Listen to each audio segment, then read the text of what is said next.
Assalamualaikum warahmatullahi wabarakatuh. Apa kabar sahabat IP Asia semua dimanapun Anda berada? Selamat siang dari Malaysia. Perkenalkan saya Kurmiati, domisili Malaysia.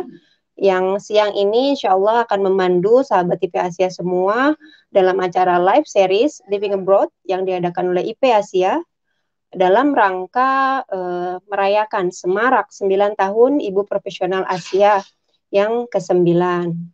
Siang ini, tema yang akan kita angkat di seri keempat ini adalah tema wisata. Mari kita mengembara di Asia. Ada apa di Asia? Mari kita jelajahi Asia. Teman-teman, saya di sini insya Allah tidak sendiri. Ada beberapa narasumber dari sahabat-sahabat IP Asia semua juga yang sudah hadir bersama kita. Oke, baik. Sebelumnya saya mau menyapa teman-teman yang sudah hadir di sini nih. Ada Mbak Susi Firdausa, terima kasih. Ada Mbak Putri, juga ada teman-teman lainnya.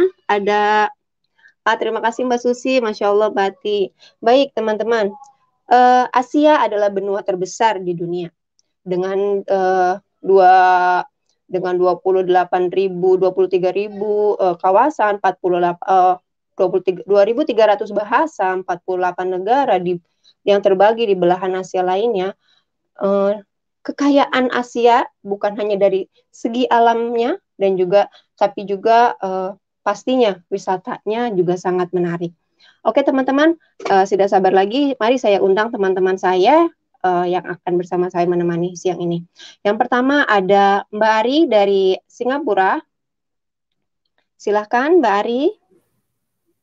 Oke, apa kabar Mbak Ari? Selamat siang Teh Ati. Selamat siang, waalaikumsalam warahmatullahi wabarakatuh. Gimana kabarnya Singapura siang ini? Alhamdulillah panas, cerah, ceria.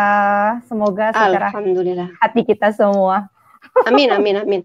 Di sini lagi mendung. Oh iya, mendung ya. Tapi memang ini sih mulai bulan-bulan hujan juga kan ya. Jadinya ya panas dan hujan. Oke, Mbak Ari, kita panggil teman kita yang lain yuk. Yang kedua ada Mbak Desi dari Korea Selatan. Mbak Desi, annyeonghaseyo. Oh, masih belum muncul. Oke, selanjutnya kita undang teman kita juga, ada Teh Amel dari Malaysia. Halo, Assalamualaikum. Waalaikumsalam, Teh Ati. Damang, Teh? Alhamdulillah. Gimana sana Damang, Teh? Damang, Alhamdulillah. Alamin. Cantik sekali nih Teh Amel siang ini, Masya Allah. Oke, kita undang yang lainnya yuk. Ada Mbak Anggrek di Turki, di Istanbul, Turki. Halo, Assalamualaikum teman-teman. Waalaikumsalam, selamat pagi di Turki. Gunaidin. Oh, Gunaidin, selamat pagi. Selamat pagi. Di sana masih pagi ya Mbak Anggrek ya? Masih pagi, iya jam 9 pagi. Oke, udah siap, seger dong nih masih pagi ya. Semangat pagi. Oke, kita undang lagi berikutnya ada Mbak Anita di Jepang. Silakan Mbak Anita. Konnichiwa Jepang. Halo. Oke, kita panggil kembali Mbak Desi dari Korea. Sudah ada?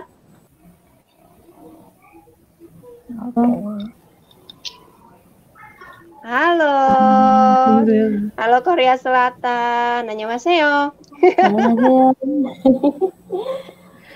Suara saya terdengar jelas kan ya? Iya. Oke, alhamdulillah. Mbak Desi apa kabar? Alhamdulillah baik banget. Tapi baru tiba-tiba.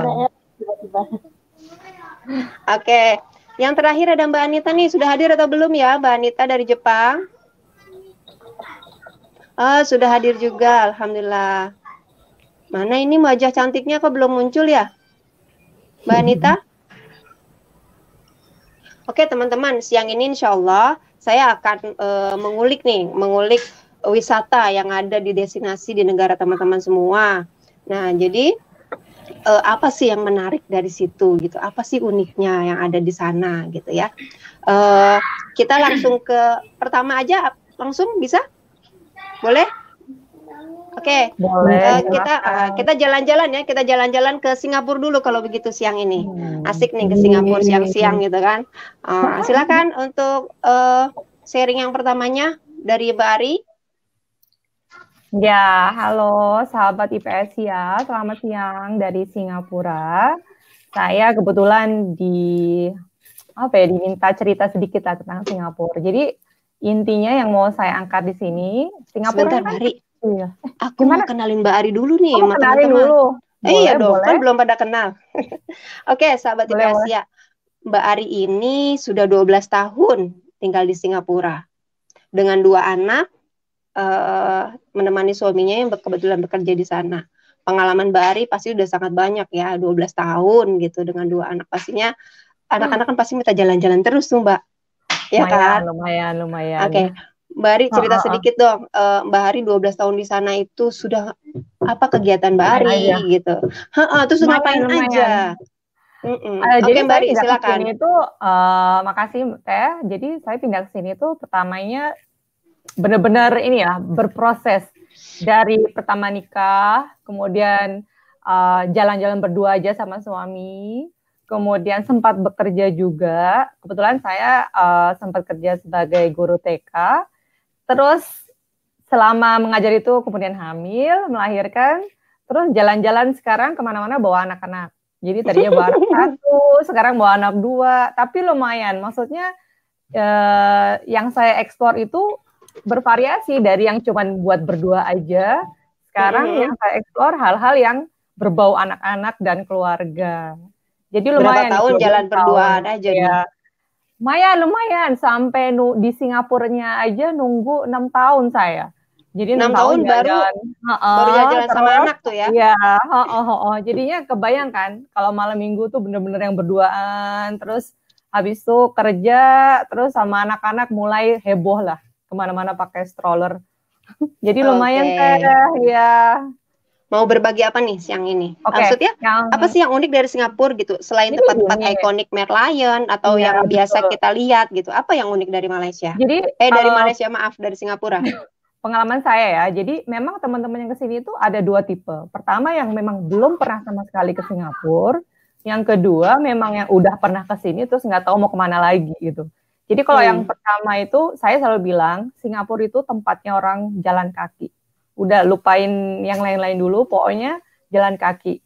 Karena apa? Hal ini juga didukung oleh public transportnya yang mendukung, MRT. Jadi karena ada MRT itu, pejalan kaki itu nyaman Teh gitu, kemana-mana, terus dianterin pakai MRT, itu membuat kita tuh nggak terlalu bingung di Singapura kalau nggak punya kendaraan sendiri. Itu yang pertama. Yang kedua, kemudian dan lainnya kan bervariasi ya, itu dari ujung ke ujung.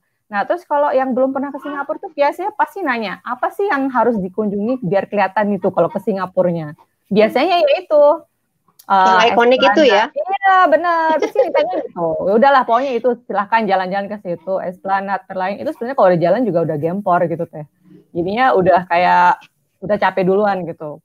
Nah terus ada kayak Sentosa, itu udah populer memang, udah yang ikonik juga lah ya. Iya, ikonik juga kayak USS, itu udah yang belum pernah ke Singapura biasanya nyarinya itu memang. Nah, terus kan ada kadang-kadang keluarga yang jangan kok yang tempat yang gitu-gitu aja dong gitu, kemana lagi ya gitu kan. Nah, terus biasanya saya nyaraninya ke Gardens by the Bay. Gardens by the Bay, apa itu Gardens by the Bay? Gardens by the Bay itu jadi taman yang besar, luar biasa besarnya, dan itu ada 2 bagian di situ. Dia ada kayak tempat yang tertutup, tapi ada juga yang terbuka. Yang tertutup tuh bayar biasanya. Yang terbuka itu yang free, yang benar-benar bisa dieksplor oleh keluarga. Cuman jalan-jalan aja di Gardens by the Bay. Itu komplit, lumayan, view-nya dapet. Tempat main air buat anak-anak juga dapat di Gardens by the Bay. Ya, ini dia. Lumayan. Kalau mau jalan-jalan ngelilingi, bener-bener ngelilingin lumayan lelah.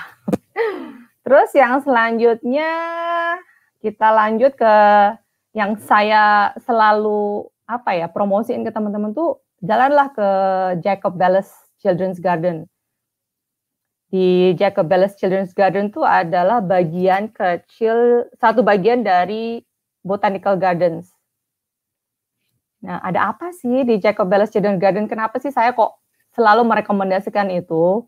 Pertama, mungkin karena saya basicnya juga dari early childhood ya. Jadi kalau saya tanya, ada orang tua yang nanya, kemana ya anak-anak dibawa kemana? Menurut saya ke Jacob Bellis nih paket lengkap. Kenapa paket lengkap? Soalnya istilahnya ya, buat anak-anak semua indera terstimulasi di situ. Mulai dari penglihatan, gerakan motorik kasar, kemudian wisata edukasinya juga dapat tentang ekologi tumbuhan, bagaimana cara merawat alam. Itu yang saya suka, dan yang paling penting free. Ini sama sekali nggak bayar.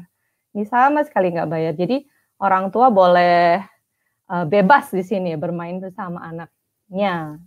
Itu yang saya suka banget. Dan yang lain lagi ya, nature play yang saya suka lagi itu di Singapura tuh ada yang namanya Jurong Lakes Garden. Jurong Lake Gardens. Itu lagi-lagi salah satu tempat main yang alami, yang yang pokoknya playground yang membuat anak-anak itu dekat sama alam gitu. Jadi memang didesain semua material tuh dari bahan kayu yang memang niat banget gitu. Didesain aman, tapi nyaman buat anak-anak mainin, dan mereka bisa tetap berimajinasi sesuai dengan kesukaan mereka masing-masing gitu. Dan itu ada bagian yang dibuat kayak pantai buatan. Karena gini ya, Teh Hati, soalnya di Singapura itu kan memang harus diakui nggak ada sumber daya alam ya, tapi mereka niat banget untuk menghadirkan itu di tengah-tengah negara Singapura yang kecil ini untuk penduduknya biar tetap dekat dengan alam gitu. Jadi tetap ada usaha untuk mendekatkan penduduknya dengan alam dengan cara dibuat nature play garden yang menurut saya harus dicoba gitu. Kemudian ada Hort Park, itu setipe dengan Jurong Lake Gardens, cuman lebih mini aja, cuman variasi kegiatannya kalau menurut saya oke banget. Harus dicoba deh, jadi nggak cuman ke Sentosa, dan ini semuanya saya sebutin free ya. Yang saya highlight di sini tuh free gitu, jadi nggak usah mikir harga gitu. Kemudian ada lagi Admiralty Park. Apa sih Admiralty Park itu? Nah, ini playground yang mewakili segala umur. Jadi ada mau dari umur 1 tahun sampai umur 15 tahun juga bisa. Lagi-lagi free. Dan yang menarik dari Admiralty Park ini yang saya yang saya lihat sesuatu yang berbeda itu adanya inclusive park, playground. Jadi mereka menyediakan khusus buat anak-anak yang berkebutuhan khusus.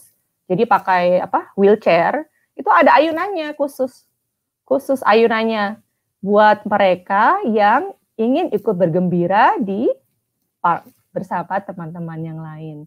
Ini lagi-lagi free dan wajib lah. Maksudnya salah satu alternatif kalau misalnya orang tua pengen menghabiskan waktu bersama-sama. Nah, ada lagi yang namanya nature trekking, Southern Ridge Nature Trail. Itu kenapa saya masukkan ya? Karena kan ada teman-teman yang nggak bawa keluarga, tapi mereka pengen jalan sendiri gitu. Nah, ini saya saranin deh, kalau misalnya pengen punya me time gitu kan, jalan aja sepanjang ini. Ini salah satu trekking terpanjang di Singapura, dan uniknya nggak selesai 10 kilo itu nggak apa-apa. Jadi ada exit-exit di tengah jalan yang kalau kita capek bisa kita ulang gitu misalnya, atau kita bisa lanjutkan next visit gitu. Dan di situ tuh banyak sekali spot-spot buat foto yang menarik banget. Iya, jadi itu ini sepertinya rimbun ya Mbak, yang Southern Ridges ini. Iya, benar itu pohon gitu ya. Ada memang didesain seperti itu. Makanya saya bilang memang harus diakui sumber daya alaminya nggak ada Singapura nih. Tapi keunikannya mereka bisa menata ya, bisa menata ada effort ya, untuk betul. memberikan sesuatu kepada penduduknya, jadi tetap dekat dengan alam gitu. Dan lucunya di sepanjang trekking itu Teh selalu ada kayak kata-kata apa signage yang iya signage yang kayak be careful atau apa di tengah hutan gitu. Jadi mereka tetap kayak memprioritaskan keselamatan gitu walaupun di tengah hutan gitu. Terus iya. Ada lagi nggak? Kok ini kayaknya seru banget, maksudnya gratis semua gitu. Terus nah itu, buat anak-anak juga banyak. Nggak ada waktu Teh nanti. Tapi yang saya tekatin, yang sering lagi didatengin ya, yang eksotik itu Masjid Sultan. Itu salah satu masjid pertama. Oh iya betul, itu bersejarah juga tuh ya. Bersejarah. Kemudian seperti biasa tempat beli oleh-oleh. Kemudian yang terakhir apa ya? Pokoknya Haji Lane itu tempat foto-foto yang lumayan Instagramable. Gitu. Instagramable, jadi buat pecinta fotografi juga. Gitu. Masjid Sultan tuh juga lumayan sangat ikonik juga gitu kan ya. Benar-benar. Ternyata Singapura tidak banyak, masih banyak juga tempat-tempat yang free yang bisa kita datengin, tidak cuma tempat-tempat yang ikonik, yang harganya juga mahal, tapi yang free pun cukup memuaskan hati gitu ya. Lagi buat emak-emak, buat ibu-ibu, buat emak-emak yang anaknya banyak, itu kan kalau ke tempat yang berbayar mahal itu juga lumayan. Iya benar lumayan. Yang penting jalan-jalan sama keluarga kan. Iya betul. Jadi surganya buat pejalan kaki lah ya Singapura ini bisa masuk kategori itu ya. Baik Mbak Ari, seru banget, Masya Allah, terima kasih banget. Saya tuh masih pengen ngulik sebenarnya ya. Tapi ini sudah ada Mbak Desi hadir di antara kita. Oke Mbak Ari, terima kasih. Nanti kita ketemu di sesi tanya jawab ya. Silakan. Oke, baik teman-teman, mengingatkan sedikit, nanti di sesi akhir acara itu ada sesi Q&A. Jadi teman-teman bisa menanyakan apapun terkait yang ingin ditanyakan di kolom komentar. Oke, kita lanjut ke narasumber saya yang kedua, jauh-jauh dari Korea Selatan. Apa kabar Mbak Desi? Alhamdulillah baik. Gimana baik juga. Sini lagi mendung. Alhamdulillah sih sehat. Alhamdulillah anak-anak pun sehat semua, insya Allah. Amin amin. Saya perkenalkan sedikit ya, Mbak Desi boleh? Iya. Oke, Mbak Desi ini sudah 5 tahun di Korea dengan satu anak usia 11 bulan. Oke. Saat ini Mbak Desi di Korea sedang menemani suaminya berjuang menuntut ilmu, Masya Allah. Studi doktoral ya Mbak ya? Iya betul. Oke Mbak Desi, saya tuh kalau dengar Korea Selatan ingatnya kimchinya itu loh, segar-segar pedas gitu kan, rasa jahe dan bawang putihnya tuh kuat gitu ya. Aduh saya tuh pecinta makanan soalnya, nggak tukang makan juga, cuman senang nyicipin aja. Selain kimchi, selain skincare-nya Korea Selatan, Mbak Desi mau bawa oleh-oleh apa nih buat kita? Mau sharing cerita apa nih buat kita tentang Korea Selatan? Nah, silakan Mbak Desi. Ngomongin wisata di Korea Selatan ya, khususnya karena saya sekarang tinggal di kota Seoul, jadi saya lebih fokus di kota Seoulnya aja ya. Oke, boleh. Kota Seoul, Korea Selatan tuh unik gitu, karena kalau kita dengar kata Korea Selatan tuh pasti kan identik dengan negara yang maju, yang modern lah, canggih gitu. High tech ya? Betul-betul. Tapi ternyata di sini tuh masih sangat tradisional juga gitu. Ini terlihat dari destinasi wisata di sini yang masih banyak banget wisata-wisata sejarah kayak misalnya istana kerajaan, kuil-kuil yang masih terjaga sampai sekarang gitu, dan sekarang malah jadi ikonnya di kota Seoul itu sendiri gitu. Dan itu masih terjaga banget ya, memang dirawat sebagai jadi destinasi wisata berarti sekarang ya? Betul. Salah satu destinasi wisata utama yang ada di kota Seoul. Menarik banget nih, kayak misalnya di kota Seoul ya, di kota Seoul tuh contohnya nih, kalau misalnya sahabat IPS masuk nonton drama Korea, pasti udah lumayan tahu lah ya, namanya istana-istana kerajaan Korea. Betul. Ini yang wajib banget didatangin kalau ke Korea. Jadi ada istana apa aja itu? Saya sebutkan satu ya. Jadi kalau di Seoul sendiri ada 5 istana kerajaan. Ada namanya Gyeongbokgung, oke. Terus Gyeongbokgung, Toksugung, sama Changgyeonggung. Yang namanya ribet sih bang. Betul. Saya agak kepleset itu bacanya. Iya. Nah semuanya ini letaknya berdekatan semua. Jadi kita tuh bisa. Oh gitu. Sebenarnya dalam satu hari itu bisa. Buat saya sendiri, yang saya paling suka itu ada Gyeongbokgung. Dan memang Gyeongbokgung ini yang paling besar bukan sih Mbak Desi? Iya, yang paling besar. Kayaknya ini masyhur banget nih Gyeongbokgung ini. dan sering banget dipakai buat syuting-syuting juga di sini juga ada. Oh iya Nah, iya iya. kalau udah jalan-jalan di istana, jangan lupa sebelum masuk ke istana kita pakai pakaian tradisional Korea dulu, namanya hanbok.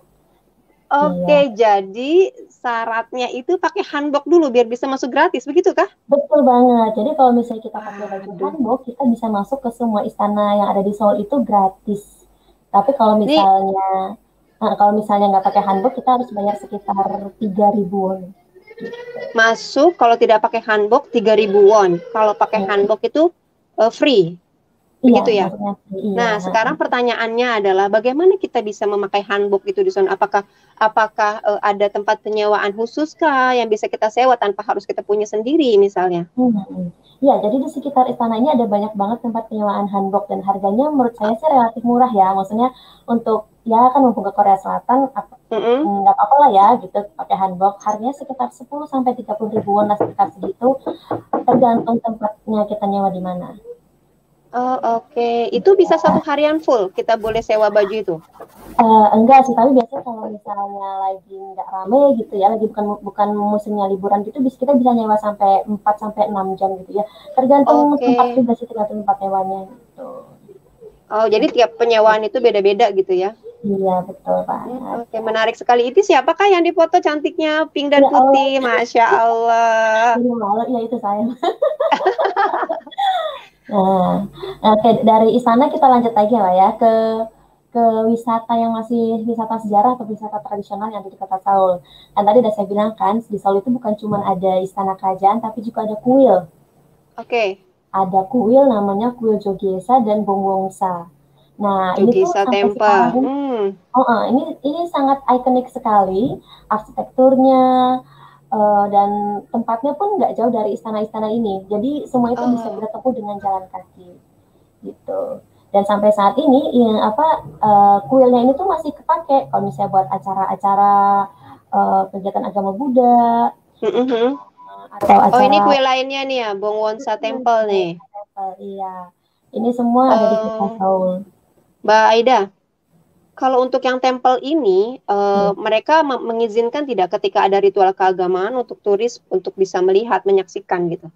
Oh, mereka mengizinkan, bahkan kadang-kadang Oke. mereka mempersilahkan membuat, ya siapa turis yang mau datang untuk lihat gitu. Oh, Itu justru itu malah sangat terbuka terbuka untuk sekali. umum gitu ya? Bahkan Oke. untuk beberapa di musim panas kalau nggak salah, Hmm? mereka membuka acara untuk mempersilahkan turis lokal maupun asing itu untuk ngerasain yang namanya tinggal, merasakan bagaimana tradisi dan budaya Buddha di Korea Selatan. Jadi kita kayak tinggal di Hmm. kuil, mengikuti Mm, mm, kegiatan yang mm. di kuil, seperti itu. Hmm. Apalagi selain kuil dan istana itu, Mbak Desi? Ada Aduh, juga saya nih, jadi yang penasaran. juga terkenal juga dan yang sering banget masuk ke drama-drama Korea itu adalah Iya, rumah iya. tradisional Korea atau Hanok Village. Hanok. Hanok, nah itu dia. Hanok Nah ini, Village. uh-uh. Nah kebetulan yang foto yang di-share ini tuh letaknya agak di deket atas gunung, agak di ya mungkin kaki gunung kali ya. Kaki Jadi, gunung sepertinya ini ya. Masih jadi masih asri ya kelihatannya ya. betul betul betul. Ini memang sudah diperbaharui ya rumah-rumahnya, tapi Oke. kita masih bisa merasakan apa ya tradisionalnya Korea Selatan tuh di Hanok Village ini gitu. Ini Dan penduduknya masih asli atau sudah banyak pendatang, Mbak? kalau di sini kebanyakan rata-rata sekarang udah diubah jadi kayak guest house gitu sih, udah nggak ditempati lagi Oke. biasanya. Kalau ada di tempat Hmm. lain yang namanya Bukchon Hanok Village. Nah di situ ada beberapa yang masih ditinggali, tapi ada juga yang kebanyakan yang udah diubah jadi guest house gitu. Oh, memang sudah diperuntukkan sekali untuk wisata berarti ya. Iya, Dengan banyaknya guest house itu. betul Village betul. sudah, temple sudah, istana sudah. Kita mau bawa jalan-jalan kemana lagi nih? Paling Oleh-oleh dong, oleh-oleh. Oke, kalau mau oleh-oleh di Seoul itu langsung aja datang ke yang namanya Insadong. Insadong Insadong. Ada di apa sana di Insadong? Murah di nggak? sana jual merchandise dari Korea yang harganya Uh-huh. murah-murah, sangat murah-murah sekali. Dan tips dari saya kalau misalnya mau belanja di Korea itu datangnya ke underground shopping center yang ada di stasiun-stasiun di Korea. Karena itu harganya bakal jauh lebih murah dibanding kita beli di toko-toko yang ada misalnya di Myeongdong atau di Dongdaemun. Itu belinya di Oke. Dan Jadi jangan lupa di underground itu justru malah lebih murah, tapi pastinya kita harus siapin uang cash banget berarti ya kalau gitu ya. betul banget iya. Kalau kita harus biasanya penjualnya minta pakai cash karena kalau pakai kartu mereka bakal kena pajak, jadi harganya bakal tetap dimahalin gitu buat Baik. Aduh, ini menarik banget nih. Udah kita diajak jalan-jalan juga, diajak kasih tahu tempat oleh-olehnya juga. Baik teman-teman, sahabat IP Asia semua.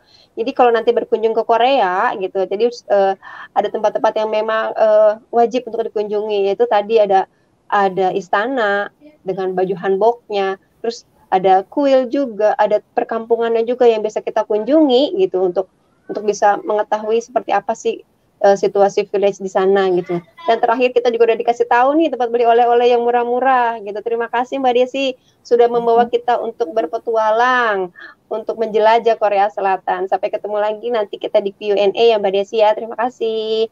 Sudah ada Teh Amel di sini. Halo Teh. Halo. Saya mau baca pantun boleh nggak nih? Oh boleh dong.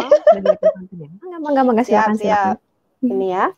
Makan nanas saat tamasya. Sehatkan badan, tambah stamina. Menara Petronas di Malaysia, manjakan wisatawan di seluruh dunia. Oh, mantap. Saya baca loh, ini saya nggak hafal. Oh gitu? Tapi nggak 1, 2, jarjit banget nggak ya, Teh ya? Oh, enggak. Jangan jarjit lah, jangan jarjit. Kita Menara Petronasnya aja dulu. Oh, baik.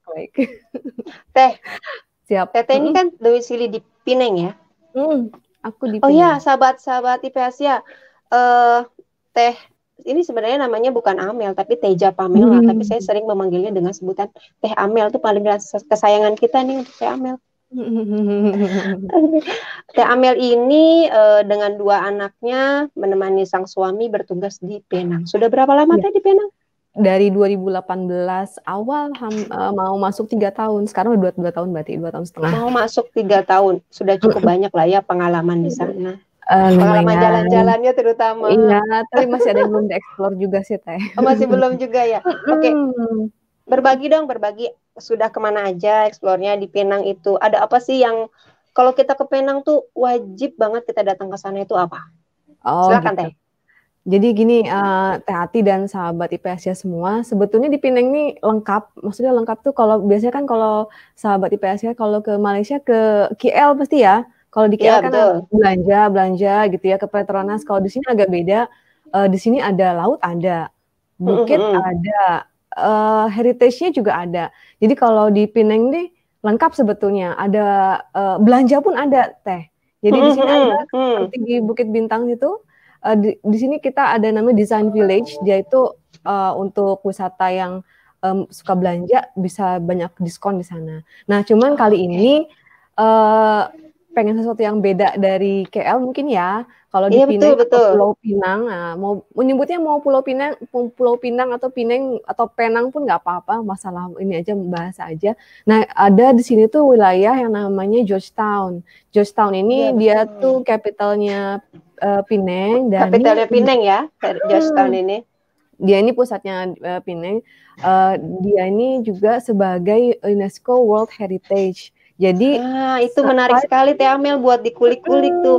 Kok maksudnya apa istimewanya sampai UNESCO itu menetapkan itu sebagai sebuah cagar budaya? Gitu. Betul Teh. Masya Allah itu cantik sekali. Itu bangunan apakah itu? Nah ini macam-macam Teh. Jadi di sini tuh kenapa UNESCO sampai menetapkan jadi World Heritage? Karena memang di Penang ini sebenarnya ada lokasi Penang dan Melaka mirip-mirip. Cuma di Penang ini bedanya dengan Melaka di bagian bahasa dan makanan. Nah kalau di Penang macam-macam nih lokasinya, ada di sana ada tempat ibadah, ada rumah-rumah, terus ada ruko, rumah toko biasa. Cuma memang bangunannya tuh khas banget. Dan ini perpaduan budaya sebetulnya. Jadi dia blend antara Melayu, India, Cina dan Eropa. Jadi kalau dilihat dari sisi bangunannya itu seperti peninggalan kolonial gitu ya Teh ya? Iya betul. Jadi kolonial. Jadi dia di sini kalau aku intip-intip ya, maksudnya dari keterangan pemerintah sini juga, dia ini menggambarkan suasana era kolonial Inggris sejak akhir abad 18 Teh. Jadi mereka kan dijajah sama Inggris di sini. Iya. Masyarakatnya hidup berdampingan di sini Teh. Jadi lokasi yang menggambarkan itu semua ada di Georgetown. Cocok banget nih buat foto-foto kalau di sana. Yang suka Instagramable ya. banget. Sangat-sangat. Sepertinya kalau dilihat dari gambar-gambarnya tuh sangat instagramable. Nah, itu kan ada tempat ibadah itu ya, Teh ya. Itu kita bisa nggak sih kayak seperti tadi di Korea itu kan dibuka untuk umum ya. Ketika mereka beribadah kita bisa melihat gitu. Nah, apakah di Penang ini, di Georgetown ini seperti itu atau tidak? Kalau untuk sama sih mirip. Jadi di sini ada beberapa tempat ibadah yang memang lokasinya berdekatan. Jadi karena mereka memang hidup berdampingan nih, ada masjid berdekatan dengan kuil, dekatan juga dengan gereja. Nah, ini contohnya misalkan di masjid ini Masjid Kapitan Keling. Ini masjid yang memang sudah berdiri sejak sudah 200 tahun lebih berdiri di sini di Penang. Masya Allah. Jadi kalau ada yang mau datang, kalau ada yang mau datang orang yang mohon maaf kalau yang bukan muslim gitu ya, aku pengen tahu nih, boleh nggak masuk? Oh boleh banget. Jadi teman-teman sahabat IP Asia yang mau datang yang bukan muslim pun boleh datang ke masjid, tapi memang harus nutup aurat ya Teh ya. Jadi ada adabnya, ada tata keramanya. Sama yang lain pun sama, kita bisa melihat yang ibadah di kuil seperti apa, tapi yang di kuil mungkin dari luar mungkin Teh ya. Kalau di kuil dan gereja mungkin agak terbatas gitu. Terus di sana juga selain masjid banyak juga Teh ada Little India di sana spotnya itu. Jadi segala macam yang berbau India khusus di jalan itu ada. Nah kalau ini yang di sini tuh ada Pangkalan Wealth, ini juga bangunannya historis banget.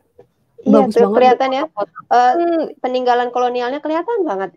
Iya, sebenarnya mirip di Bandung sih Teh ya, mirip nih bangunannya mirip. Cuma di sini tuh lebih apa ya, lebih banyak mungkin ya dan enak buat jalan di sini. Jadi mirip seperti di Singapura, di sini juga bisa jalan kaki dan memang jalan kaki sih Teh. Jadi kayaknya rata-rata kalau kita traveling tuh harus siap jalan ya Teh ya. Karena kita nggak akan sampai ke gang-gang kecil gitu kan, maksudnya. Kalau kita jalan kaki tuh eksplornya tuh bisa lebih santai gitu, bisa benar-benar menikmati gitu kan. Dan di sini tuh uniknya di sini tuh banyak street art yang memang tersembunyi di gang-gang sempit justru. Nah, itu yang diburu pada fotografer kan? Sempat aku sama anak-anak nih berempat dengan suami jalan-jalan ke gang sempit gitu, nemukan banyak street art, kita foto-foto di situ. Nah ini seperti ini nih, tuh anak aku yang lagi jalan tuh deket kucing. Nah ini street art yang terkenal tuh, ini tuh letaknya ternyata kayak biasa aja di rumah biasa gitu. Nah kita foto-foto ya Allah, Masya Allah, cantik banget itu ya. Dan ini coba beberapa nih anak karena memang di sini panas ya, terutama bulan-bulan ini. Kalau bulan-bulan sekarang mungkin hujan, tapi kalau di yang awal-awal tahun dan tengah tahun panas Teh di sini sampai Agustus. Nah ini sini oke banget lah buat foto-foto, terutama yang seneng upload dan selfie di Instagram ya. Gitu. Iya betul. Teh Amel, gitu. Selain bangunan-bangunan yang arsitektur itu, ada lagi nggak yang mau Teh Amel kasih nih? Terus kita mau dibawa jalan-jalan kemana lagi nih selain ke Georgetown itu? Tadi katanya ada pantai nih. Iya pantai, kalau pantai mungkin di sini banyak ada pantai, tapi yang terkenal itu ini pantai kok aku jadi lupa. Itu pantainya ada beberapa, ada yang Monkey Beach, dia letaknya di atas, dia agak bukan terpencil sih, agak jauh, jadi dia harus naik perahu dulu ke sana. Kemudian juga di sini ada Tanjung Bunga. Ada masih bersih banget kali ya, kalau misalkan kita masih agak jauh gitu kan, pasti pantainya masih bersih banget. Pantainya bersih banget, tapi aku juga terus terang aku belum sana sih, karena memang bawa anak-anak agak susah ke sana. Tapi kalau ada anak-anak ke Tanjung Bunga pun oke. Tanjung Bunga ini bisa ke sana bisa dengan bus di sini, ada free busnya juga. Jadi di sana anak bisa berenang, tempat ganti bajunya pun ada, WC-nya pun ada. Ombaknya bagaimana? Maksudnya landai kah gitu? Di sini relatif aman buat anak-anak. Maksudnya kalau di Indonesia kan misalkan di Pangandaran kan ombaknya bergulung-gulung gitu ya. Betul. Kalau di sini enggak. Jadi di sini ombaknya relatif ya smooth landai, gitu lah ya, landai. Oke lah buat. Ayo Teh. Iya kapan atau saya ke Penang? Iya insya Allah. Jadi selagi masih tinggal di Malaysia gitu kan?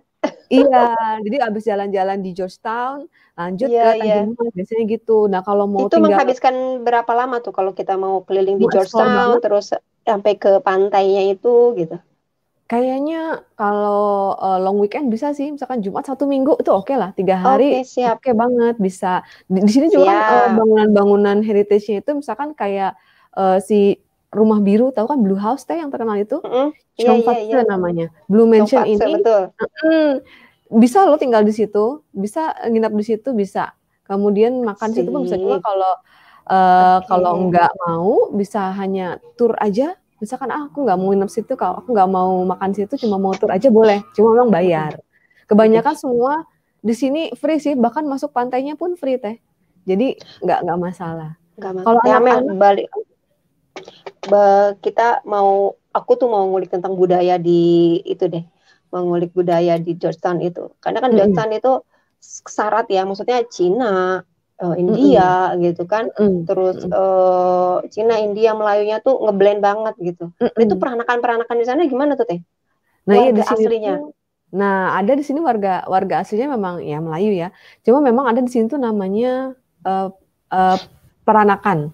Jadi peranakan Chinese atau disebutnya The Baba Nyonya. Jadi dia ngeblend dia peranakan Chinese ini, jadi imigran dari China pertama yang masuk ke sini. Jadi mereka itu saking ngeblendnya, bahasa mereka pun ngeblend dengan sini, disebutnya Hokkien. Jadi Penang Hokkien. Jadi Penang Hokkien. Iya, beda. Bahasanya bahasa Hokkien gitu ya? Iya, orang-orang sini itu bukan Mandarin, kita bukan Mandarin, tapi kita Hokkien katanya. Oh, aku juga nggak. Saya terus terang saya belum belajar bahasa Mandarin dan Hokkien ya. Jadi bedanya apa kita juga nggak tahu. Cuma memang itu bedanya dengan Melaka itu. Masakannya juga sama teh. Masakannya sini blend juga. Tuh. Aduh. Kalau dengar masakan tuh jadi pengen nyoba gitu loh. Karena surganya kuliner juga disebutnya di sini teh. Aduh, ya berdoalah kita ya, semoga sahabat IP Asia juga bisa berkesempatan mengunjungi Penang dan Georgetown dan tempat-tempat yang sudah disebutkan oleh Teh Amel tadi. Teh Amel, hatur nuhun pisan ya. Aduh, sudah berbagi cerita dengan saya siang ini dan juga dengan teman-teman IP Asia. Ini sudah ada Mbak Anggrek jauh-jauh ini dari Turki. Assalamualaikum Mbak Anggrek. Waalaikumsalam Teh Hati. Marhaba. Halo. Jam berapa di sana Mbak Anggrek? Hampir jam 9:30 ya. 9:30 ya. Masih pagi ya. Selamat pagi dari Turki. Wah, ini sudah ada teman kita Mbak Imro'ah Solihah. Assalamualaikum. Ini dari Korea juga nih. Mbak Imro'ah nih jauh-jauh datang ke sini, Masya Allah. Terima kasih untuk teman-teman semua yang sudah hadir di siang ini. Kita akan lanjut jalan-jalan lagi ke Turki. Pastinya Turki itu khususnya Muslim ya, sangat mengimpikan bisa sampai ke menginjakan kaki ke Turki itu. Turki dengan negara 1000 masjid atau sejuta masjid. Sejuta masjid. Wah, Masya Allah. Karena banyak banget tuh ya masjid di sana itu ya. Benar. Oh iya, teman-teman, Mbak Anggrek ini warga Istanbul. Sudah berapa lama Mbak Anggrek? 1 tahun lebih sedikit. 1 tahun. 1 tahun lebih sedikit. Menemani suaminya yang bertugas di KJRI, betul? Benar sekali. Dengan 3 anaknya sekarang berdomisili di Istanbul, Turki. Oke, Mbak Anggrek mau bawa cerita apa nih? Mau bawa kita jalan-jalan kemana nih? Kalau di Turki itu apa sih yang paling wajib banget kita datang ke sana tuh yang kalau nggak ke sana belum sah deh ke Turki. Oke, boleh nggak sih saya cerita sedikit tentang Istanbul gitu? Boleh banget, boleh banget. Nah, jadi sebenarnya Istanbul ini dulu awalnya itu pada sekitar tahun 660 sebelum Masehi ya, itu dikuasai oleh Kekaisaran Bizantium dari Romawi Timur. Nah, itu Istanbul itu sendiri dulu bernama kota Konstantinopel ya. Kota Konstantinopel. Nah, jadi mereka itu membawa ajaran Kristen Ortodok.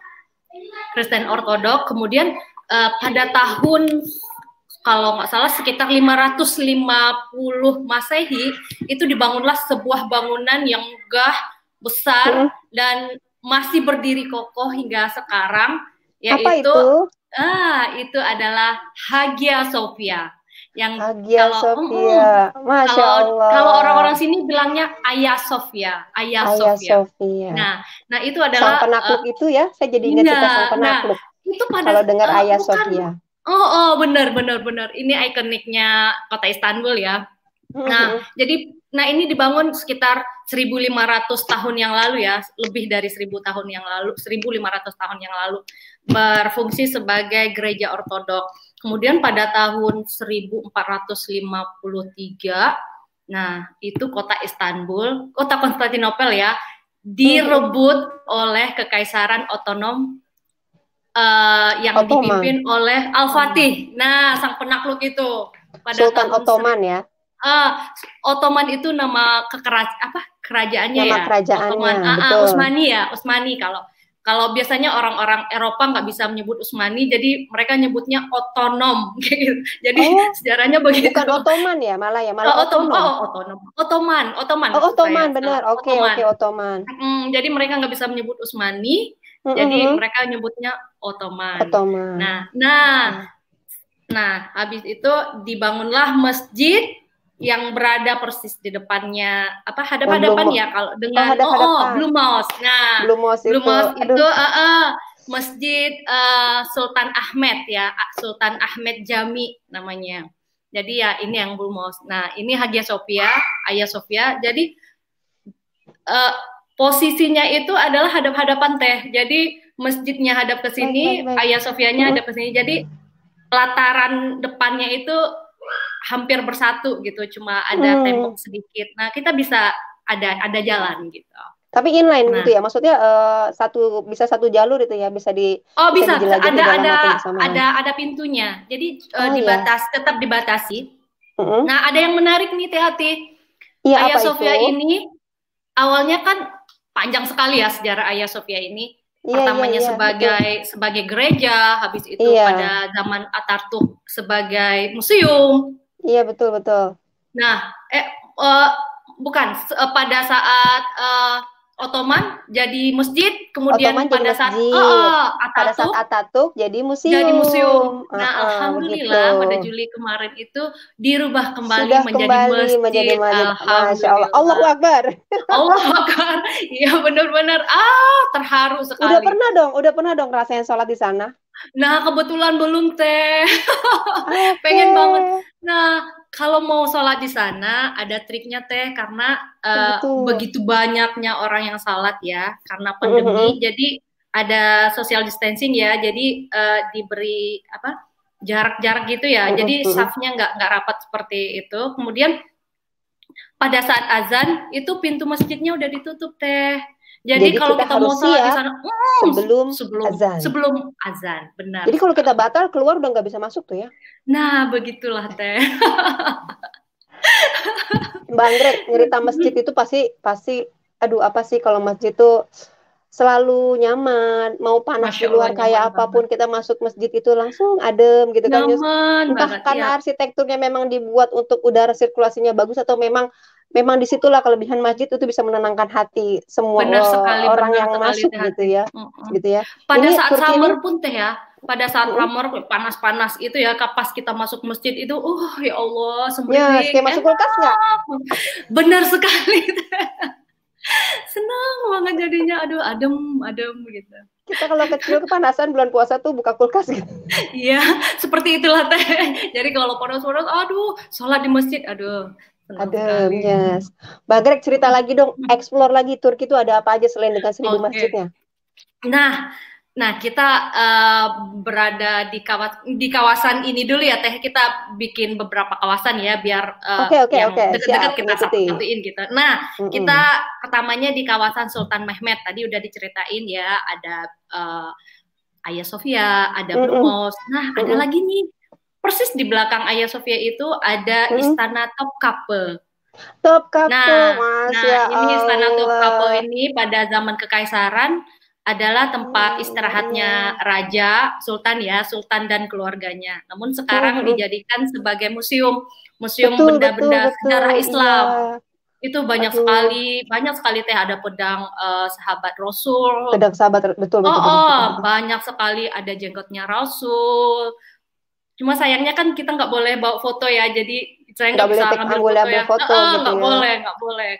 Itu pun foto hanya di luarnya tuh ya anak-anak ya. Itu di luarnya. Bang Greg, ini sebelahnya tuh ada apa itu merah-merah itu? Nah, itu apa itu? Di seberangnya Hagia Sophia. Itu? Oh, tempat seberangnya Hagia Sophia justru ya? Iya, di seberangnya. Nah, itu ada namanya Basilika Kirsten, itu adalah bangunan air kuno, tempat penampungan air kuno teh. Jadi dan sekarang masih ada rehab sedikit ya, ada perbaikan sedikit, tapi masih bisa untuk wisata gitu. Ini pernah dengar yang cerita Medusa ada ular-ular gitu loh, Tena. Di sinilah tempatnya.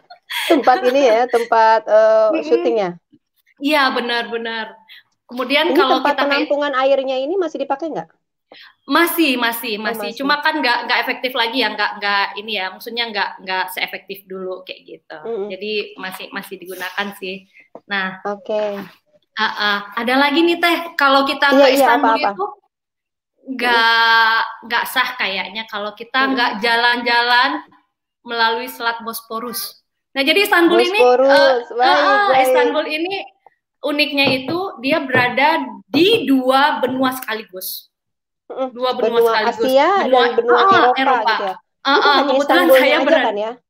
Iya, kota Istanbul. Jadi dia di belah oleh Selat Bosporus. Nah, kebetulan saya tinggalnya yang di bagian Eropa sih. Oh, teman-teman sahabat IPASIA. Jadi ternyata Bang Greg ini bukan Asia, tapi dia tinggalnya di Eropa. Jadi orang Eropa. Tapi karena capitalnya di Asia, jadi Turki yang masuk Asia ya. Walaupun Turki jadi saya baik. Asia coret ya jadinya ya. Asia coret, baik. Diterima. Jadi kita ada tur Bosporus itu Teh. Jadi kita bisa nah, ini yang di bawah ini. Nah, itu ada foto saya juga. Nah, itu tur Bosporus. Jadi kita bisa melewati Selat Bosporus. Ada turnya yang sampai ke Laut Hitam juga. Aduh, Masya Allah, Mbak Anggrek. Itu, ini nih, sepertinya nih kayaknya nggak cuma saya aja ya, karena Turki ini masuk wishlist saya untuk bisa dikunjungi. Semoga, kayaknya umat Islam nih pasti sangat ingin juga gitu loh untuk mampir ke Turki ini gitu. Dengan ada sejarahnya Hagia Sophia tadi, dengan cerita Muhammad Al-Fatihnya, Masya Allah, tabarakallah. Bang Greg, makasih banyak loh udah mau sharing di sini. Terima kasih untuk waktunya juga. Terima kasih sekali. Ini sudah ada Mbak Anita, Masya Allah sudah hadir di sini. Mbak Anita, apa kabar? Halo, Mbak Anita. Sebentar Teh. Oh, alhamdulillah. Iya, sudah? Halo, selamat siang Teh Ati. Konnichiwa. Siang, konnichiwa gitu ya. Kalau di Jepang, tundukkan kepala. Bagaimana kabarnya siang ini di Jepang? Bukan siang, mungkin sudah mulai sore ya. Karena sudah 2 jam lebih awal. Benar. Iya. Sama dengan WIT ya Teh ya. Sama dengan Irian. Iya, betul. Ini kalau ke Jepang itu ya, saya tuh cuman yang saya ingat itu yang 4 musimnya tadi. 4 musimnya, saljunya, Gunung Fujinya gitu. Wah. Dan juga Doraemonnya pasti. Benar. Itu Doraemon itu sampai sekarang pun saya masih ingat banget. Kayaknya teman-teman seangkatan tontonan masa kecil kita ya Teh. Betul banget itu kalau hari Minggu udah pasti buru-buru pagi tuh buru-buru mandi, buru-buru sarapan demi bisa menonton Doraemon. Bener, gitu. Saya juga gitu. Tapi saya yakin sih kalau Mbak Anita nggak akan cerita tentang Doraemon di sini. Pasti akan lebih seru dari sekedar Doraemon. Baik, saya akan perkenalkan dulu ke teman-teman sahabat IPASIA ya, Mbak Anita ya. Silakan. Mbak Anita ini sudah hampir 7 tahun, betul, tinggal di Jepang. Lebih dari 7 tahun Teh. Masya Allah, malah lebih dari 7 tahun ya. Dengan 2 anak lelakinya. Yang pertama sudah 10 tahun, yang kedua 8 tahun. Yang pertama 8 tahun Teh. Oh, yang pertama 8 tahun. Aduh, ini bagaimana sih nih moderator tidak hafal dengan narasumbernya. Mohon maaf ya, teman-teman. Enggak apa-apa Teh. Kan udah benar 8 tahun ya, tinggal pertama. Oh, 8 tahun. Posisinya aja yang salah ya. Baik. Mbak Anita. Iya. Apa yang menarik di Jepang itu selain dengan yang ikonik lah gitu. Ceritain dong ke kita tuh yang menarik tapi di luar yang ikonik gitu. Mungkin sebelumnya boleh berbagi cerita. Iya Teh, mungkin sebelum cerita yang unik lainnya gitu, kayaknya nggak afdol ya Teh kalau misalnya nggak menyebutkan ada 4 wahana yang selalu dikunjungi orang asing gitu, yang selalu dikunjungi teman-teman asing yang udah populer banget lah gitu.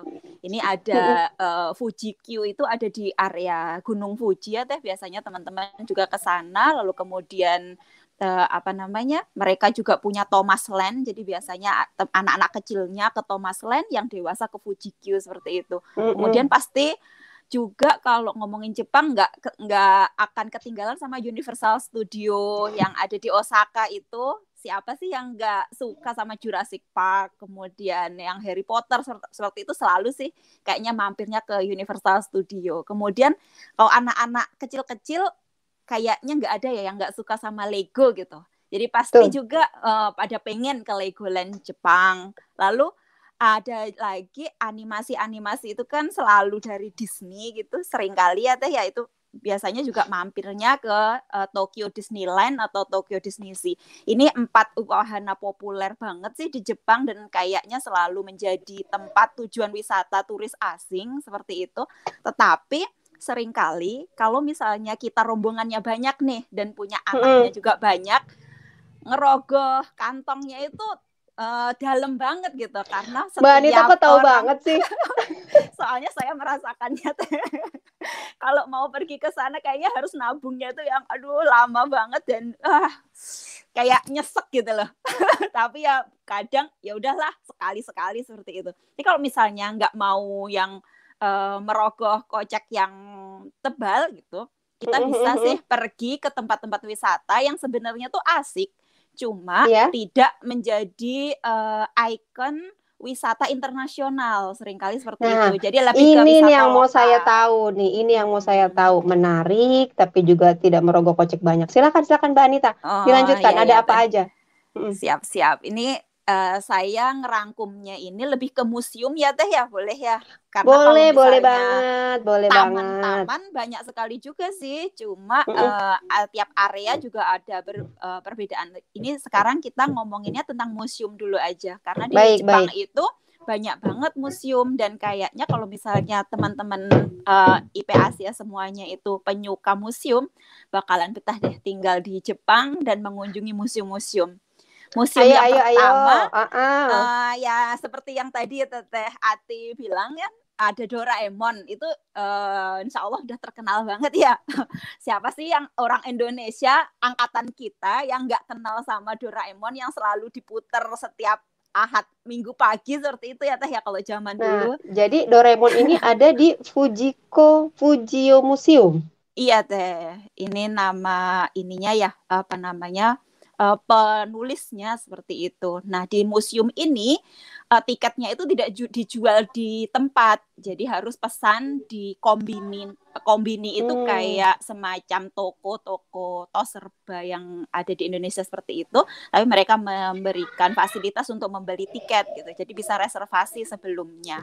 Dan di sini insya Allah bisa ini ada banyak wahana permainannya juga, ada tempat foto-foto, dan kemudian juga ada souvenir-souvenir makanan yang kira-kira bentuknya Doraemon. Tapi perlu dihati-hati sih, mungkin karena di Jepang itu bukan mayoritas Muslim, sehingga untuk Muslim kita perlu mengecek ingredientnya terlebih dahulu. Tapi insya Allah ada yang bisa dimakan.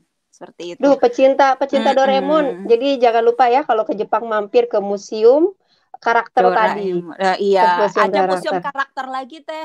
Tapi iya apa nih? Kayaknya menarik nih. Ini nggak yang terkenal di Indonesia mungkin ya, tapi kalau anak Jepang itu pasti tahu gitu, namanya Ampamang. Ampamang, iya. Ini kayaknya tokoh karakter yang sering dijadikan contoh bagi pada pelajar-pelajar Udini, bener gak sih?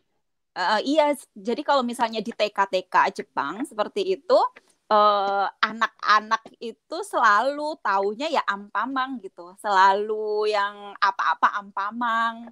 Di sini itu mereka punya Baking Mang, kemudian Soku Pangmang. Jadi semuanya itu berhubungan sama roti. Kan ini kan roti kan, pecinta roti ini, mana suaranya? Jadi ini tuh kan roti kan, bentuknya roti. Jadi ada yang kayak ada yang modelnya seperti roti tawar, kemudian ada yang macam-macam gitu. Jadi temannya si Ampamang ini semuanya ya memang roti-roti itu gitu. Jadi di sini juga mereka ini apa namanya, ya atraksinya buat atraksi anak-anak kecil itu. Nah, satu lagi ada museum yang berkaitan dengan karakter lagi. Tapi kalau ini lebih ke Ghibli Museum. Jadi kalau misalnya teman-teman yang pecinta animasinya Jepang, kayaknya bakalan tahu deh dengan bakal tahu lah nih si Ghibli ini ya. Iya, beberapa yang saya tampilkan ini siapa dan di film apa seperti itu. Karena di Ghibli ini nggak bisa foto-foto sama video. Si pembuat museumnya ini pengennya itu kita menikmati dengan mata dan telinga kita, tidak kemudian sibuk sendiri sama gadget dengan gitu kita loh. foto-foto kita itu iya, ya. Jadi dia mau menyampaikan pesannya secara langsung gitu. Iya, jadinya nggak boleh dengan ambil foto dan video. Sama ya dengan yang tadi Mbak Angga di Turki ya, yang nggak boleh foto sama video. Yang di Basilika itu. Ini menarik banget loh kalau misalkan apa namanya museum ini, karena kita syarat edukasi itu pertama, yang kedua itu pastinya lebih murah dibandingkan tempat-tempat ikonik lain, dan tapi nggak kalah menarik juga museum-museum ini gitu. Mbak, ada lagi nggak museum lain? Nah, kalau yang tadi Teh Ati kan bilangnya yang berhubungan sama edukasi ya Teh ya. Kalau yang 3 tadi kan lebih kayak ke fun ya, lebih ke kayak hobi gitu. Nah, di sini kita bisa juga ke yang banyak edukasinya, ke museum kereta Teh. Ini salah satu museum kereta. Menarik sekali ini. Wah, Shinkansen. Yang sangat besar ya, yang sangat besar di Jepang. Yang bukan The Railway Museum ini ya. The Railway Museum ini yang cukup besar di area Tokyo dan sekitarnya, di area Kanto lebih tepatnya. Di sini teman-teman bisa langsung lihat Shinkansen yang sedang dipajang, kemudian kereta macam apapun, dan juga ada miniatur dari Shinkansen, miniatur dari kereta-kereta itu yang berjalan Teh. Cuma jadi bisa kita naik di situ ya? Bisa. Orang tua bisa juga nggak? Bisa. Misalnya anaknya satu sama orang tuanya satu, seperti itu, satu tempat. Jadi kecil-kecil gitu Teh, apa namanya, keretanya jadinya. Tapi mereka sudah menyiapkan si relnya juga, jadi muter-muter. Cuma kita perlu pesen tiketnya.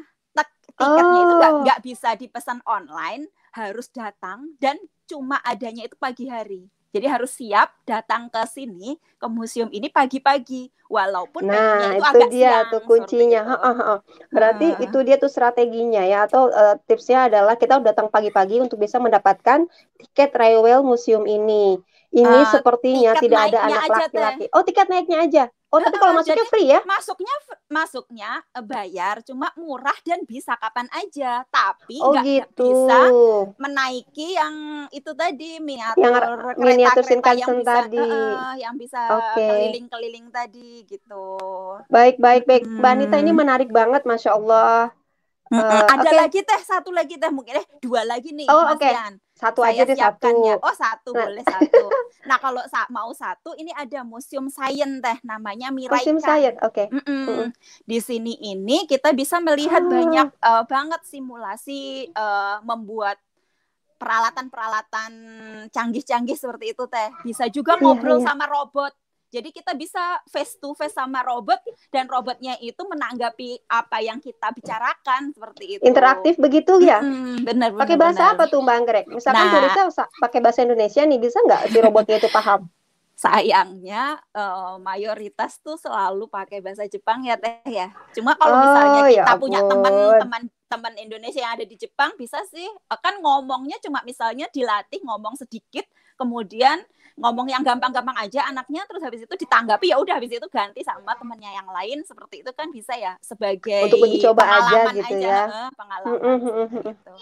Iya. Oke. Mungkin nanti teman-teman yang ingin tahu lebih lanjut tentang destinasi yang sudah disampaikan oleh sahabat-sahabat saya tadi, bisa langsung bertanya ya di kolom komentar, silahkan.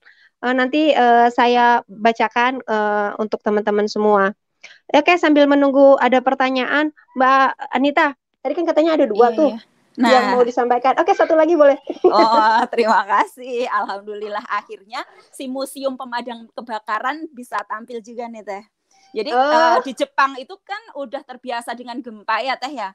Jadi Museum Pemadam Kebakaran ini itu merupakan salah satu tempat untuk adik-adik kecil itu ini mengetahui simulasi gempa, simulasi kebakaran. Mereka juga bisa pakai baju pemadam kebakaran itu seperti itu, dan juga ada banyak simulasi-simulasi lain Teh lengkap di sini. Ada yang heli, kalau misalnya teman-teman tahu Dokter Heli ya. Dokter Heli biasanya kalau di Jepang kan ada ya film yang berhubungan dengan dokternya naik helikopter seperti itu. Helikopternya juga ada di museum tersebut gitu. Jadi pokoknya ini kalau anak laki-laki pasti seru banget ya, yang tadi ada museum ada museum kereta itu yang Shinkansen, terus juga ada museum apa namanya pemadam kebakaran itu. Saya jadi ingat 2 anak laki-laki saya itu waktu kecilnya itu pasti mau jadi pemadam kebakaran. Cita-citanya apa Bang? Aku mau jadi itu pemadam kebakaran. Kenapa? Enak main air gitu kan jawabannya. Iya Teh, apalagi yang museum-museum seperti ini mereka gratis Teh mayoritas. Kalau di sini. Oh iya, Masya Allah. Ini menarik semua. Ini jalan-jalan kita siang ini, ya ampun, walaupun secara virtual, tapi kita seperti sudah berjalan-jalan ke 5 negara ini. Baik teman-teman, adakah pertanyaan dari sahabat-sahabat IP Asia dimanapun Anda berada? Ada pertanyaan yang bisa disampaikan kepada narasumber ini? Oke, sambil nunggu pertanyaan. Apa sih tips dari teman-teman semua untuk sahabat-sahabat IP Asia ketika mereka berkunjung ke destinasi teman-teman semua? Kita mulai dari Mbak Ari. Mbak Ari punya tips apa nih? Oke, kalau saya karena Singapura seperti saya sebutkan di awal tadi sebagai surganya pejalan kaki, jadi pastikan alas kakinya nyaman. Yang pertama itu. Setelah alas kaki nyaman, kita jalan seharian, jangan lupa obat pegel ya, obat pegel kaki. Karena biasanya ini yang paling sering diketawain Teh kalau saya ngasih tips. Kalau ke Singapura jangan lupa bawa obat pegel ya. Ngapain mau itu? Nanti kan berasa sendiri. Ketika hari pertama udah seharian jalan, besoknya masih ada agenda, terus pegel. Lumayan. Terus ya, pegel, betis bengkak gitu kan. Ya, pokoknya itu yang alas kaki. Kemudian tentu saja cemilan dan minuman ringan kalau misalnya belum hafal ya tempat beli cemilan di mana tuh perlu. Singapore Tourist Pass itu kalau misalnya kita mau naik MRT atau bus yang kita bisa beli yang cuman kayak buat 3 hari gitu. Nanti kalau sisa bisa dibalikin depositnya, semacam itu.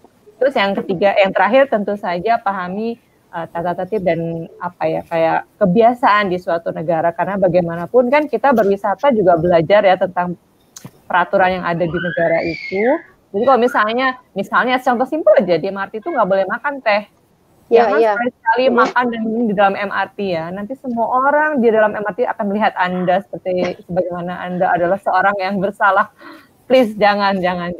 Itu ada tandanya dan beserta jumlah denda yang harus dibayar. Masya Allah. Ini ada pertanyaan nih dari Mbak Indri Rizkina Lamida. Mbak Desi, makanan halal banyak nggak di Seoul? Rekomendasinya apa aja kalau ada? Silakan Mbak Desi. Oke, waduh kalau makanan halal sih hampir nggak ada ya. Ada, tapi hampir nggak ada. Dan untuk makanan Korea sendiri saya nggak rekomendasiin sih. Karena memang meskipun kelihatannya misalnya nggak mengandung babi gitu atau apa, tapi kadang-kadang mereka suka pakai alkohol atau mungkin kuahnya pakai kuah babi ya semacam itu. Iya. Jadi lebih untuk makanan yang dijual di lebih aman kita bakal sendiri begitu ya. Betul. Meskipun sebenarnya ada di beberapa tempat yang yang jual makanan halal pun ada. Cuman nggak rekomendasiin juga. Oh, ini ada pertanyaan juga dari Mbak Imro'ah Soliha untuk Turki ini kayaknya nih. Teh, kalau Kapadokia yang balon-balon itu pernah naik nggak? Gimana rasanya? Kalau nanyanya ke saya belum sampai ke Turki. Terima kasih Mbak Imro'ah sudah didoakan. Amin ya Allah ya Rabbal Alamin. Mbak Greg, gimana rasanya naik balon udara itu? Nah, kebetulan ya Teh ya, kita kemarin itu datangnya itu sekitar pertengahan Juli ya, itu baru buka dan belum ada balon-balon yang terbang untuk dinaikin gitu ya, baru percobaan terbang lagi setelah lockdown ya. Jadi saya nggak tahu juga gimana rasanya naik balon. Cuma menyaksikan aja mereka karena terbang. Pandemi, iya betul, karena pandemi jadi tertutup dan baru pas baru Juli buka kesana kembali. belum dibuka. Baru dibuka Dan masih kembali, sepi belum banget merasakan. waktu itu. Belum merasakan. Oke, baik. Terima kasih Mbak Imra. Wah, Mbak Anita mau tanya nih. Saya pernah dapat informasi ada satu kota di Jepang yang bebas visa masuknya. Sendai gitu kalau nggak salah. Apa benar info ini? Terus langsung aja gitu ya? Masuk tanpa visa kalau benar. Gimana Mbak Anita? Benarkah Sendai ini tanpa visa untuk bisa masuk ke sana? Terima kasih Teh pertanyaannya. Terima kasih Mbak Imro'ah. Tapi sepertinya nggak seperti itu ya Mbak ya kalau Sendai, karena Sendai itu di area Kanto itu masuk juga area Tokyo, itu masuk Kanto, area Jepang Timur, daerah timur seperti itu. Setahu saya itu ya tetap menggunakan visa. Ini saya malah belum tahu nih kota yang tidak perlu menggunakan visa ini seperti mana ya, nanti coba deh saya cari dulu dan kemudian nanti bisa di-share lagi di kolom komentar ya Teh ya mungkin ya kalau misalnya boleh. Jadi nemu. Iya, seperti itu, mohon maaf. Kakak-kakak semua selama ke tempat wisata tadi termasuk yang nyaman untuk bayi dan menyusui kah? Coba dijawab, siapa yang belum jawab nih ya? Ada Teh Amel. Teh Amel, bagaimana Teh Amel? Apakah tempat-tempat yang tadi kita sudah bahas itu aman, nyaman untuk busui? Kalau untuk menyusui memang lebih amannya tetap bawa apron menyusui mungkin ya Teh ya. Karena memang tempatnya di sini terbuka dan tempat yang private paling kita bisa melipir ke di masjid mungkin ya ikut menyusui. Tapi kalau untuk di jalan-jalan belum ada tempat yang khusus untuk menyusui, belum ada kalau di sini. Belum ada. Kalau tadi di daerah Jonestown-nya ya Teh ya. Tapi kalau di mall-mallnya itu ada. Memang ada. Oke. Terima kasih sekali jawabannya pada narasumber. Terima kasih juga tipsnya untuk Mbak Ari. Jadi jangan lupa menyesuaikan dengan situasi daerahnya, jangan lupa bawa obat pribadi, jangan lupa bawa makanan, gunakan baju yang nyaman, bawa perlengkapan sebisa mungkin yang memang membuat kita nyaman. Terima kasih sekali teman-teman semua yang sudah hadir siang ini, sudah berjalan-jalan bersama kami semua di sini siang ini. Dan terima kasih juga kepada tim balik layar yang sudah menjadikan acara ini begitu lancar. Terima kasih sekali. Baik teman-teman,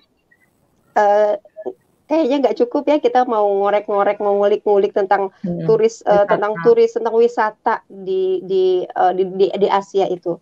Tapi kita harus berpisah sampai di sini karena waktu kita hanya cukup sampai di sini. Terima kasih semuanya, khususnya pada narasumber. Terima kasih sekali sudah berbagi ya teman-teman semua ya. Terima kasih banget gitu ya.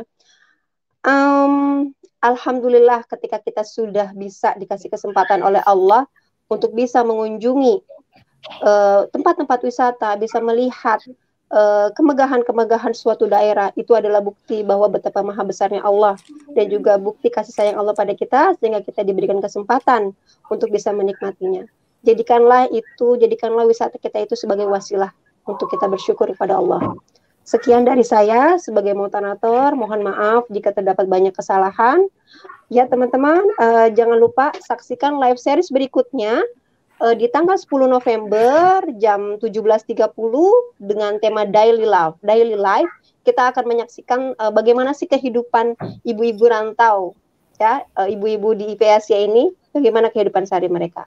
Baik, sekali lagi terima kasih. Assalamualaikum warahmatullahi wabarakatuh. Terima kasih semua. Sampai jumpa lagi. Assalamualaikum. Waalaikumsalam warahmatullahi wabarakatuh.